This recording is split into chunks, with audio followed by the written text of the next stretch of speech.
We're back here at Wentworth Gallery, Tyson's Galleria, checking out. All right, just take a look here. This is unlike any other kind of pop art I've ever seen. Charles Fazzino, he's an incredible artist. He's gonna be here. You guys can meet him.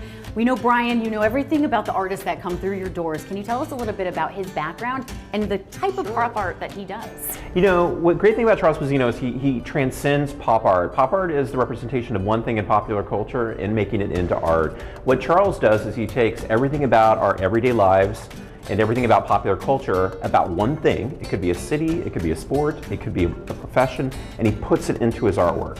And so that makes him really special. He's been working since he was 15 years old. Wow. So he's been working a long time. He developed this whole idea of the 3D pop style, right? Which is very interactive, a lot of fun, brings back lots of fuzzy memories from childhood maybe, of pop-up books, right? So, oh my gosh, Yeah. and it's something you want to keep forever, but this Absolutely. is something that is professional. How does he do it? Where does he start? Is he using tweezers and X-Acto knives? Both on occasion. Yeah, Cool. absolutely. Maybe not at the same time. It's all silk screen. So what that means, that's like a millennia old printing process. So that has to be printed color by color. So if you can look at all these colors in here, every single color has to be printed one at a time. That's very laborious. If it isn't printed, if it isn't drawn by him to start with. So he has to draw it, right? So look at all those little details. Think about how detailed his drawing has to be in order to capture everything that you see here. And he's capturing the whole world He's in this capturing one. the He's a whole big world. traveler. He is. You know, he loves to go places. He loves to experience cultures, traditions, foods.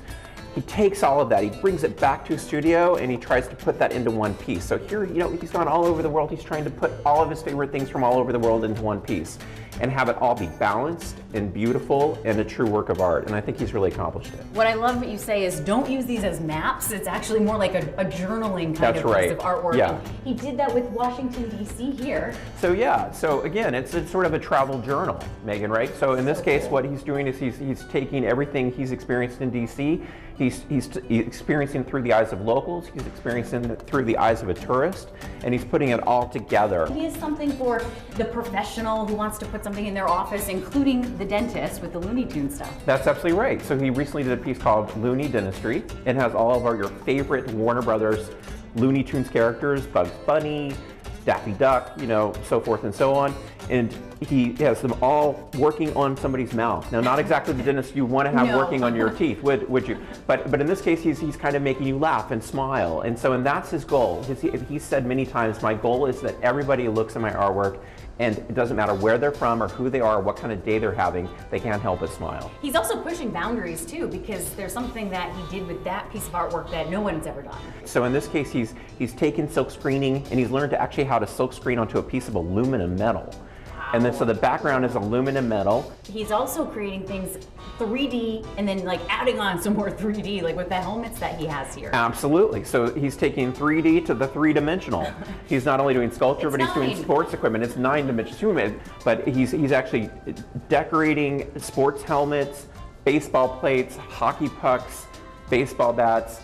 He's also decorating guitars, anything. So anything you can think of that he can somehow put his 3D pop magic on, he'll find a way to Fazzino-ize. I want him to decorate my dog's collar and bling it out with all the crystals that you said that he uses too. This is like a girl's best friend piece of artwork. And also will create something specifically for you if you take home a piece of his artwork. Absolutely, that's one of the best parts. Not only do you get this fabulous piece of artwork, but you also get an original drawing that he's going to do for you live at the event. It's actually often a source of inspiration for him. Sometimes you will give him an idea, he'll draw it for you live at the event, and then he'll go back to the studio and say, gosh, I want to make a piece of art all about that. And so you can inspire this great artist. It's sold in over 600 galleries around the world. So cool. I want some of the royalties though, if that's going to be the case. I'm going to inspire some of his artwork. Talk to the lawyers. That's not all that you'll walk away with if you buy a piece of his work. Guys, why don't you tell them about it?